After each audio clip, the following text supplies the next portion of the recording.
Hello മക്കളെ, നമ്മൾ ഇന്ന് സ്റ്റഡി ടൈമിൽ എടുക്കുന്നത് 5ാം ക്ലാസ്സിൻ്റെ സോഷ്യൽ സയൻസിലെ 7ാമത്തെ ചാപ്റ്ററാണ് കേട്ടോ. ആ ചാപ്റ്ററിൻ്റെ പേരാണ് ഗതാഗത ആശയവിനിമയ സംവിധാനങ്ങൾ, ട്രാൻസ്പോർട്ട് ആൻഡ് കമ്മ്യൂണിക്കേഷൻ സിസ്റ്റം. ഇതിൻ്റെ ഫസ്റ്റ് പാർട്ടും സെക്കൻഡ് പാർട്ടും ഇട്ടിട്ടുണ്ട്. ഇത് പിന്നെ എയർ ട്രാൻസ്പോർട്ട് മുതലാണ് കേട്ടോ ഇതിൽ തുടങ്ങുന്നത്. അപ്പം നമുക്ക് പെട്ടെന്ന് തന്നെ ക്ലാസ്സിലേക്ക് കടന്നാലോ. എയർ ട്രാൻസ്പോർട്ട് അഥവാ വ്യോമഗതാഗതം അതെങ്ങനെയാണ് വന്നത് എന്നുള്ളൊരു കഥയാണ് ഇവിടെ കൊടുത്തിട്ടുള്ളത്. അപ്പം നമുക്കൊന്ന് വായിച്ച് നോക്കാം അല്ലേ. ഫ്രാൻസിലെ ഒരു കടലാസ് ഫാക്ടറി ഉടമയായിരുന്നു ജാക്കിസ് മോണ്ട് ഗോൾഫിയർ. നനഞ്ഞ വസ്ത്രം പെട്ടെന്ന് ഉണക്കുന്നതിനായി തൂക്കിയിട്ടിരുന്ന വസ്ത്രത്തിന് താഴെ തീ കൂട്ടി കത്തിക്കുകയായിരുന്നു ജാക്കിസിൻ്റെ ഭാര്യ. ഉണങ്ങാനിട്ടിരുന്ന വസ്ത്രം ആകാശത്തേക്ക് പറന്നുയർന്നത് അദ്ദേഹത്തിൽ അതിശയം ഉളവാക്കി. ആ കാഴ്ച ജാക്കിസിനെ ഏറെ ചിന്തിപ്പിച്ചു. പിന്നീടുള്ള ദിവസങ്ങൾ അദ്ദേഹത്തിന് വിശ്രമമുണ്ടായിരുന്നില്ല. തൻ്റെ സഹോദരനായ ജോസഫ് മോണ്ട് ഗോൾഫിയറുമായി ചേർന്ന് ജാക്കിസ് ഒരു കൂറ്റൻ ബലൂൺ ഉണ്ടാക്കി.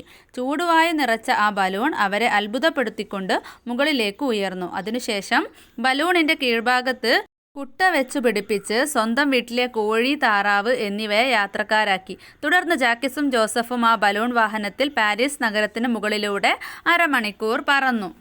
ഈ ഒരു കഥ വായിച്ചപ്പോൾ മക്കൾക്ക് എന്ത് മനസ്സിലായി? എങ്ങനെയാണ് ഈ വ്യോമഗതാഗതം അതായത് എയർ ട്രാൻസ്പോർട്ടിനെ കുറിച്ചുള്ള ഒരു ഐഡിയ ഉണ്ടായതെന്ന് മനസ്സിലായല്ലോ.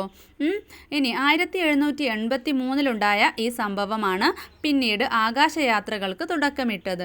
ചൂടുവായു നിറച്ച ബലൂണുകളാണ് മനുഷ്യർ ആകാശയാത്രയ്ക്ക് ആദ്യം ഉപയോഗിച്ചിരുന്നത്. അതിനുശേഷം സാന്ദ്രത കുറഞ്ഞ വാതകങ്ങൾ വലിയ ബലൂണുകളിൽ നിറച്ച് ആകാശ കപ്പലുകൾ നിർമ്മിച്ചു. തുടർന്ന് വേഗത കുറച്ച് താഴെ എത്താൻ സഹായിക്കുന്ന പാരച്യൂട്ടുകൾ കണ്ടുപിടിച്ചു. എന്നാൽ ഇവയൊന്നും മനുഷ്യർക്ക് സൗകര്യപ്രദമായി നിയന്ത്രിച്ച് ഉപയോഗിക്കുവാൻ കഴിഞ്ഞിരുന്നില്ല. ഇവിടുത്തെ ആകാശക്കപ്പലിൻ്റെയും പാരച്യൂട്ടിൻ്റെ ചിത്രം കൊടുത്തിട്ടുണ്ട്. ഇന്നത്തെ വിമാനത്തിൻ്റെ ആദ്യ രൂപം എന്ന് പറയാവുന്ന തരത്തിൽ വിമാനം നിർമ്മിച്ചത് അമേരിക്കക്കാരനായ ഓർവിൽ റൈറ്റ്, വിൽബൽ റൈറ്റ് എന്നീ സഹോദരന്മാരാണ്. റൈറ്റ് സഹോദരന്മാർ എന്നാണ് ഇവർ അറിയപ്പെടുന്നത്. ഇവർ നിർമ്മിച്ച വിമാനത്തിൻ്റെ പേര് ഫ്ലെയർ 1 എന്നായിരുന്നു. അമേരിക്കയിലെ നോർത്ത് കരോലിനയിൽ നിന്ന് 1903 ഡിസംബർ 17 ഫ്ലെയർ 1 പറന്നുയർന്നത്. അപ്പോൾ ഇവിടെ ഫ്ലെയർ 1ൻ്റെ പിക്ചർ കൊടുത്തിട്ടുണ്ട്. പിന്നെ റൈറ്റ് സഹോദരന്മാരുടെ പിക്ചറും കൊടുത്തിട്ടുണ്ട്. കാലക്രമേണ ഹെലികോപ്റ്ററുകൾ, ജെറ്റ് വിമാനങ്ങൾ, യാത്രാ വിമാനങ്ങൾ, സൂപ്പർസോണിക് വിമാനങ്ങൾ എന്നിവ നിർമ്മിക്കാൻ മനുഷ്യർക്ക് സാധിച്ചു. രാജ്യത്തിനകത്തും പുറത്തും ദീർഘദൂര യാത്രകൾക്കായി വളരെയേറെ പ്രയോജനപ്പെടുന്ന ഒരു യാത്രാമാർഗമാണ് വ്യോമഗതാഗതം. ഏറ്റവും വേഗത കൂടിയ ഗതാഗത സംവിധാനവും ഇതുതന്നെയാണ്. സൈനിക ആവശ്യങ്ങൾക്കായും വ്യോമഗതാഗത സംവിധാനം ഉപയോഗിക്കുന്നുണ്ട്. അപ്പോൾ ഈ എയർ ട്രാൻസ്പോർട്ടിൻ്റെ ഒരു സ്റ്റോറി അത് വന്ന വഴി നമുക്ക് മലയാളത്തിൽ പറയാം. മക്കൾക്ക് മനസ്സിലാകാൻ അതാണല്ലോ എളുപ്പം. ക്വസ്റ്റ്യൻ ആൻസർ ഇംഗ്ലീഷിലും കൂടെ കൊടുക്കാം കേട്ടോ. അടുത്തത് ഇന്ത്യയിലെ വ്യോമഗതാഗതം. 20ാം നൂറ്റാണ്ടിൻ്റെ ആരംഭത്തോടെയാണ് ഇന്ത്യയിൽ വ്യോമഗതാഗതം ആരംഭിച്ചത്.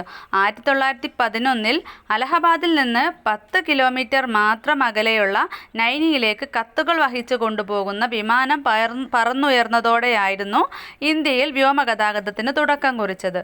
1912 ഇന്ത്യയിലേക്കും തിരിച്ചുമുള്ള ആദ്യത്തെ അന്താരാഷ്ട്ര വിമാനം ലണ്ടനിൽ നിന്ന് കറാച്ചിയിലേക്കും അവിടെ നിന്ന് ഡൽഹിയിലേക്കും സർവീസ് നടത്തി. ഇന്ത്യയിലെ ആദ്യത്തെ വാണിജ്യ വിമാന കമ്പനിയായ ടാറ്റ എയർലൈൻസ് 1932 കറാച്ചി മുതൽ മുംബൈ വരെ ആദ്യ സർവീസ് നടത്തി. ഇന്ത്യയിലെ ആദ്യത്തെ വിമാനത്താവളം മുംബൈയിലെ ജുഹുവിലാണ്.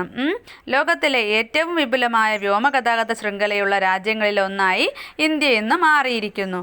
അപ്പോൾ എന്താണ് ഇവിടെ ചോദ്യമുള്ളത്? ഈ പാഠത്തിൻ്റെ അവസാന ഭാഗത്തുള്ള പേജ് 131 കേരളത്തിൻ്റെ ഗതാഗത ഭൂപടം നിരീക്ഷിച്ച് കേരളത്തിലെ അന്താരാഷ്ട്ര വിമാനത്താവളങ്ങൾ സ്ഥിതി ചെയ്യുന്ന ജില്ലകൾ എഴുതുക. ഏതൊക്കെയാണ്? തിരുവനന്തപുരം, എറണാകുളം, കോഴിക്കോട്, കണ്ണൂർ അല്ലേ. ഇനി വ്യോമഗതാഗതത്തിൻ്റെ മേന്മകൾ, അതായത് അഡ്വാൻറ്റേജസ് ഓഫ് എയർ ട്രാൻസ്പോർട്ട്. ഇവിടെ 3 തന്നിട്ടുണ്ടല്ലേ. ഏറ്റവും വേഗതയേറിയ ഗതാഗത മാർഗം, വിവിധ ഭൂഖണ്ഡങ്ങളിൽ രാജ്യങ്ങളെ ബന്ധിപ്പിക്കുകയും ഭൂമിയെ ഒരു ആഗോള ഗ്രാമമാക്കുകയും ചെയ്യുന്നു, ദേശീയ പ്രതിരോധത്തിന് ഉപയോഗപ്പെടുത്തുന്നു.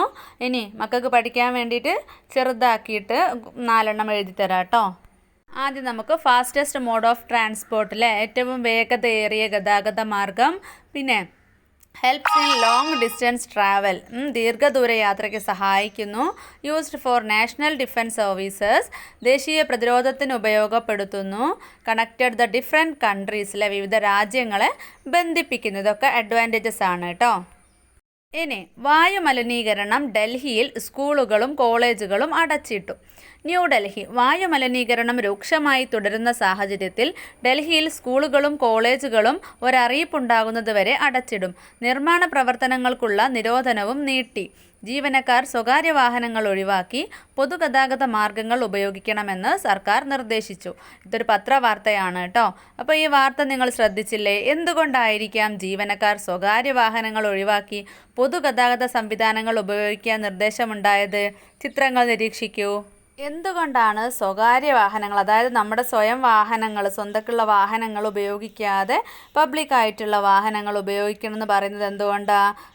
വാഹന പെരുപ്പം മൂലമാണ് അല്ലേ? അപ്പോൾ ഈ വാഹനങ്ങളുടെ കൂടുതൽ കൊണ്ട് എന്ത് ഭവിഷ്യത്താണ് ഉണ്ടാകുന്നത് നോക്കാം. What are the consequences of an increased number of vehicles? വാഹനങ്ങളുടെ പെരുപ്പം എന്തൊക്കെ പ്രത്യാഘാതങ്ങളാണ് സൃഷ്ടിക്കുന്നത്? ഇൻക്രീസ്ഡ് ട്രാഫിക് കൺജക്ഷൻ അല്ലേ, വർദ്ധിച്ച ഗതാഗത കുരുക്ക്. എയർ പൊല്യൂഷൻ വായുമലിനീകരണം. നോയ്സ് പൊല്യൂഷൻ ശബ്ദമലിനീകരണം. പിന്നെ ആരോഗ്യ പ്രശ്നങ്ങൾ health problems. High traffic accidents ഉയർന്ന തോതിലുള്ള വാഹനാപകടങ്ങൾ. Limited parking space reduce safety for pedestrians and bicyclist, അതായത് പരിമിതമായ പാർക്കിംഗ് സൗകര്യം കാൽനട യാത്രക്കാരുടെയും സൈക്കിൾ യാത്രക്കാരുടെയും സുരക്ഷ കുറയ്ക്കുന്നു. പിന്നെ എന്തെഴുതാം? ക്ലൈമറ്റ് ചേഞ്ച് ചെയ്താൽ അധികം വണ്ടികൾ വാഹനങ്ങൾ ഉണ്ടാകുന്ന സമയത്ത് കാലാവസ്ഥയ്ക്ക് ഉണ്ടാകുന്ന വ്യതിയാനം മാറ്റം. പിന്നെ ജീവജാലകങ്ങൾ മനുഷ്യരെ പോലെ തന്നെ മറ്റ് മൃഗങ്ങൾക്കും എല്ലാ ജീവജാലങ്ങൾക്കും അപകടമാണല്ലേ. ഇങ്ങനെ കൂടുതൽ പൊല്യൂഷൻ ആയാലും കൂടുതൽ ആക്സിഡൻറ്റ്സ് ആയാലും ഒക്കെ ഉണ്ടാവുന്നുണ്ട്. ഇനി പൊതുഗതാഗത മാർഗങ്ങൾ ഉപയോഗിക്കേണ്ടതിൻ്റെ ആവശ്യകതയെക്കുറിച്ച് ക്ലാസ്സിൽ ചർച്ച സംഘടിപ്പിച്ച് കുറിപ്പ് തയ്യാറാക്കാം. അപ്പോൾ നമുക്ക് എഴുതി നോക്കാം അല്ലേ. വീട്ടിലെ ഓരോ അംഗങ്ങളും യാത്രയ്ക്കായി സ്വന്തം വാഹനങ്ങൾ ഉപയോഗിച്ച് തുടങ്ങുമ്പോൾ അത് ഉണ്ടാക്കുന്ന മലിനീകരണം വളരെ വലുതാണ്. ഇത് സൃഷ്ടിക്കുന്ന ഗതാഗത കുരുക്കും വായുമലിനീകരണവും ശബ്ദമലിനീകരണവും വലിയ ആരോഗ്യ പ്രശ്നങ്ങൾ സൃഷ്ടിക്കുന്നു. കൂടാതെ വാഹന അപകടത്തോത് വലിയ രീതിയിൽ കൂടുന്നതിനും പാർക്കിംഗ് സൗകര്യങ്ങളിൽ പരിമിതി ഉണ്ടാവുന്നതിനും കാരണമാകുന്നു. കൂടാതെ സൈക്കിൾ അടക്കമുള്ള ഇരുചക്ര വാഹന യാത്രക്കാരുടെയും കാൽനട യാത്രക്കാരുടെയും സുരക്ഷ കുറയുന്നതിനും ഇത് കാരണമാകുന്നു. അതുകൊണ്ട് തന്നെ ബസ്, ട്രെയിന് തുടങ്ങിയ പൊതുഗതാഗത മാർഗങ്ങൾ ഉപയോഗിക്കുന്നതാണ് എപ്പോഴും നല്ലത്. അപ്പോൾ ഇംഗ്ലീഷ് മീഡിയം കുട്ടികൾ ഇംഗ്ലീഷ് എഴുതിയെടുക്കുക കേട്ടോ. അടുത്തത് ആശയവിനിമയം. ഒരിടത്തു നിന്നോ ഒരു വ്യക്തിയിൽ നിന്നോ വിവരങ്ങൾ മറ്റൊരിടത്തേക്കോ മറ്റൊരാളിലേക്കോ കൈമാറുന്നതാണ് ആശയവിനിമയം എന്ന് പറയുന്നത്. പ്രാചീന കാലം മുതൽ മനുഷ്യർ അവരുടെ ആവശ്യങ്ങൾക്കനുസൃതമായി വ്യത്യസ്തങ്ങളായ ആശയവിനിമയ ഉപാധികൾ രൂപപ്പെടുത്തിയിട്ടുണ്ട്. ആശയവിനിമയം നടത്തുന്നത് എങ്ങനെയെല്ലാമാണ്?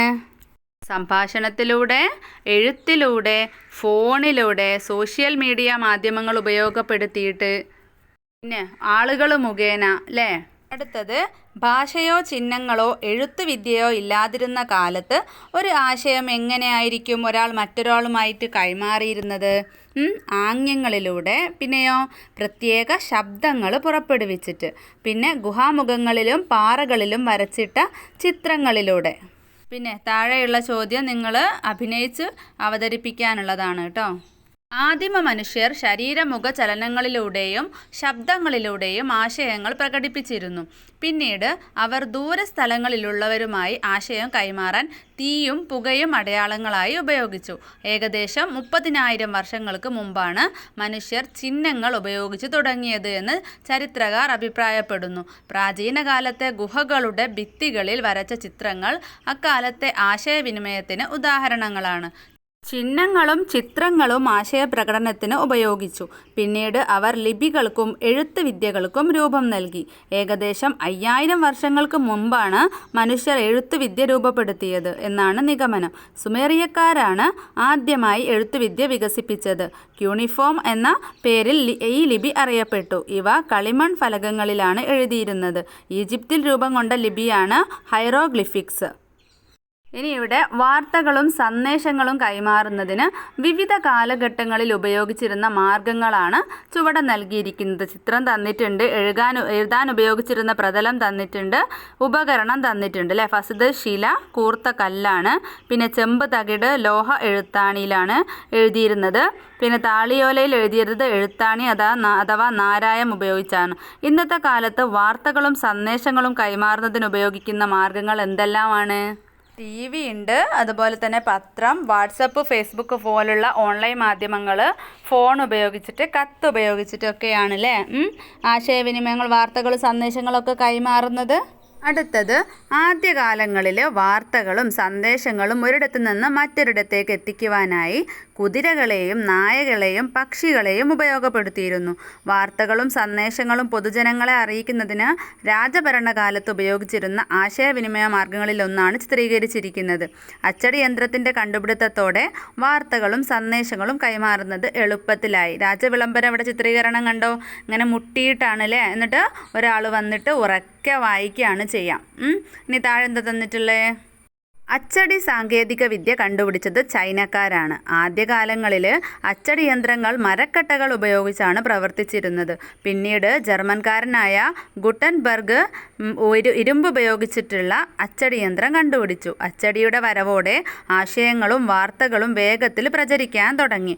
ഗുട്ടൻബർഗിൻ്റെ അച്ചടി യന്ത്രം കൊടുത്തിട്ടുണ്ട്, ഗുട്ടൻബർഗിന് ചിത്രം കൊടുത്തിട്ടുണ്ട് അല്ലേ.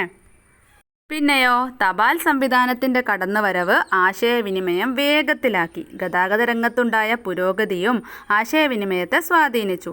ആശയങ്ങളും സന്ദേശങ്ങളും വാർത്തകളും എത്തിക്കുന്നതിന് തപാൽ സംവിധാനം വ്യാപകമായി ഉപയോഗിക്കാൻ തുടങ്ങി. ശാസ്ത്ര സാങ്കേതിക രംഗങ്ങളിലുണ്ടായ വികാസം ആശയവിനിമയ രംഗത്ത് വൻ കുതിച്ചുചാട്ടങ്ങൾക്ക് വഴിയൊരുക്കി. ഇൻ്റർനെറ്റിൻ്റെയും അനുബന്ധ സേവനങ്ങളുടെയും കടന്നുവരവ് ആശയവിനിമയ രംഗത്ത് വിപ്ലവകരമായ മാറ്റങ്ങൾ കൊണ്ടുവന്നു. താഴെ തന്നിട്ടുള്ള ചോദ്യവും ടീച്ചറുടെ സഹായത്തോടെ മക്കൾ ചെയ്യേണ്ടതാണ് കേട്ടോ. ഇനി എന്താണ്? ആശയവിനിമയ രീതികളാണ് അല്ലേ, കമ്മ്യൂണിക്കേഷൻ്റെ രീതികളാണ്. വാർത്തകളും സന്ദേശങ്ങളും കൈമാറുന്നത് മുഖ്യമായും 2 രീതികളിലാണ്. ഏതൊക്കെയാണ്? വ്യക്തിഗത ആശയവിനിമയവും ബഹുജന ആശയവിനിമയവും അല്ലേ. വ്യക്തിഗത ആശയവിനിമയം എന്ന് പറഞ്ഞാൽ ഇൻ്റർപേഴ്സണൽ കമ്മ്യൂണിക്കേഷൻ. അതായത് ഒരു വ്യക്തിയിൽ നിന്ന് മറ്റൊരു വ്യക്തിയിലേക്ക് സന്ദേശങ്ങളോ ആശയങ്ങളോ വിനിമയം ചെയ്യുന്നതാണ് വ്യക്തിഗത ആശയവിനിമയം എന്ന് പറയുന്നത്. ഇതിനായി പ്രയോജനപ്പെടുത്തുന്ന ഉപാധികളാണ് വ്യക്തിഗത ആശയവിനിമയ ഉപാധികൾ. Interpersonal communication is the exchange of messages or ideas from one person to another. വ്യക്തിഗത ആശയ വിനിമയോപാധികൾ ഇവിടെ തന്നിട്ടുണ്ട് അല്ലേ. എന്തൊക്കെയാ? ഇൻലാൻഡ്, ടെലഗ്രാഫ്, ടെലഫോൺ, ഇൻ്റർനെറ്റ്, പിന്നെ fax machine, email, mobile phone. അടുത്തത് ബഹുജന ആശയവിനിമയം, അതായത് മാസ് കമ്മ്യൂണിക്കേഷൻ. എന്തൊക്കെയാ മാസ് കമ്മ്യൂണിക്കേഷൻ എന്ന് പറഞ്ഞാൽ? എന്താണ്? ഒരു സന്ദേശമോ ആശയമോ വലിയൊരു ജനവിഭാഗത്തിലേക്ക് എത്തിക്കുന്നതാണ് ബഹുജന ആശയവിനിമയം. ഇതിനായി പ്രയോജനപ്പെടുത്തുന്ന മാധ്യമങ്ങളാണ് ബഹുജന ആശയവിനിമയോപാധികൾ. ഏതൊക്കെയാണ് മാസ് കമ്മ്യൂണിക്കേഷൻ ടൂൾസ്? വർത്തമാന പത്രങ്ങളിൽ news paper, radio, television, seminar, പിന്നെ പൊതുയോഗം, പബ്ലിക് മീറ്റിംഗ്സ്. നിമേൽ സൂചിപ്പിച്ചവ കൂടാതെ പുസ്തകങ്ങൾ, മാഗസിനുകൾ, കലാരൂപങ്ങൾ, സിനിമ, സാമൂഹിക മാധ്യമങ്ങൾ തുടങ്ങിയ മാർഗങ്ങളിലൂടെ വലിയ വിഭാഗം ആളുകളുമായി ആശയം കൈമാറാൻ സാധിക്കുന്നുണ്ട്. ഇനി ഇൻ്റർനെറ്റ് അധിഷ്ഠിത നൂതന ആശയവിനിമയ സാങ്കേതിക വിദ്യ. ലോകമെമ്പാടുമുള്ള കമ്പ്യൂട്ടറുകളെ ബന്ധിപ്പിക്കുന്ന ശൃംഖലയാണ് എന്ത്? ഇൻ്റർനെറ്റ്. പലതരത്തിലുള്ള വിവരങ്ങൾ നമുക്ക് ഇൻ്റർനെറ്റിൻ്റെ സഹായത്തോടെ ലഭിക്കുന്നു. ഇൻ്റർനെറ്റിൻ്റെ സാധ്യതകൾ പ്രയോജനപ്പെടുത്തി ഉപയോഗിക്കുന്ന ചില നൂതന ആശയവിനിമയ സംവിധാനങ്ങളാണ് ചുവടെ നൽകിയിരിക്കുന്നത്. Video conference, E commerce, email, telemedicine അല്ലേ. വീഡിയോ കോൺഫറൻസ് എന്ന് പറഞ്ഞാൽ എന്താണ്? അകലെയുള്ള സ്ഥലങ്ങളിൽ ഇരിക്കുന്ന ആളുകൾക്ക് ഇൻ്റർനെറ്റിൻ്റെ സഹായത്തോടെ കണ്ടുകൊണ്ട് സംസാരിക്കാനും ആശയങ്ങൾ കൈമാറാനും കഴിയും. പിന്നെ ഇ കൊമേഴ്സ് എന്ന് പറഞ്ഞാൽ ഇൻ്റർനെറ്റ് സംവിധാനത്തിലൂടെ സാധനങ്ങളും സേവനങ്ങളും വാങ്ങുന്നതിനും വിൽക്കുന്നതിനുമുള്ള സംവിധാനമാണ്. ഇമെയിൽ എന്ന് പറയുന്നത് ഇലക്ട്രോണിക് മാധ്യമങ്ങൾ ഉപയോഗിച്ച് സന്ദേശങ്ങൾ അയക്കുകയും സ്വീകരിക്കുകയും ശേഖരിക്കുകയും ചെയ്യുന്ന സംവിധാനമാണിത്. പിന്നെ ടെലിമെഡിസിൻ എന്ന് പറഞ്ഞാൽ വിവരസാങ്കേതിക വിദ്യയുടെ സഹായത്തോടെ അകലെയുള്ള വിവിധ ഡോക്ടർമാരുടെ സേവനം ആരോഗ്യരംഗത്ത് ഉപയോഗപ്പെടുത്തുന്നു. ഇനി ദൈനംദിന ജീവിതത്തിൽ വിവരസാങ്കേതിക വിദ്യ ചെലുത്തുന്ന സ്വാധീനത്തെക്കുറിച്ച് ചർച്ച ചെയ്ത് ഒരു കുറിപ്പ് തയ്യാറാക്കാനാണ്. ആധുനിക കാലഘട്ടത്തിൽ മനുഷ്യൻ്റെ ജീവിതം പൂർണ്ണമായും വിവിധ സാങ്കേതിക വിദ്യകളെ അടിസ്ഥാനപ്പെടുത്തിയാണെന്ന് പറയാം. ആശയങ്ങളും സന്ദേശങ്ങളും ലക്ഷ്യസ്ഥാനത്ത് എത്തിക്കുന്നതിന് ഒരുപാട് സമയമെടുത്തിരുന്ന ഒരു കാലത്തിൽ നിന്നും നിമിഷം കൊണ്ട് ആശയവിനിമയം ലക്ഷ്യസ്ഥാനത്ത് എത്തിക്കുന്നതിന് ഇന്ന് സാങ്കേതിക വിദ്യകൾ മനുഷ്യനെ പ്രാപ്തനാക്കിയിരിക്കുന്നു. ഇൻ്റർനെറ്റിൻ്റെ സഹായത്തോടെ ആശയങ്ങൾ കൃത്യതയോടെയും ഏറ്റവും എളുപ്പത്തിലും ഇന്ന് കൈമാറാൻ കഴിയുന്നു. സമയബന്ധിതമായി ആശയവിനിമയം നടത്താൻ കഴിയുന്നത് മൂലം മനുഷ്യൻ്റെ യാത്രകൾ പോലും ഒഴിവാക്കാൻ സാധിക്കുകയും ലോകത്തിൻ്റെ ഏത് കോണിലെയും വിവരങ്ങൾ വിരൽ തുമ്പിൽ ലഭ്യമാക്കാൻ കഴിയുകയും ചെയ്യുന്നു. ആധുനിക സമൂഹത്തിൻ്റെ രൂപീകരണത്തിൽ ഗതാഗത ആശയവിനിമയ സംവിധാനങ്ങൾ പ്രധാന പങ്ക് വഹിക്കുന്നു. ആശയവിനിമയ സാങ്കേതിക വിദ്യയുടെ വേഗത്തിലുള്ള വളർച്ച ലോക ജനതയ്ക്ക് ഒന്നിച്ചു ചേരാനുള്ള അവസരമാണ് ലഭ്യമാക്കുന്നത്. ഇത് ലോകത്തെ ഒരു ആഗോള ഗ്രാമമാക്കുന്നു.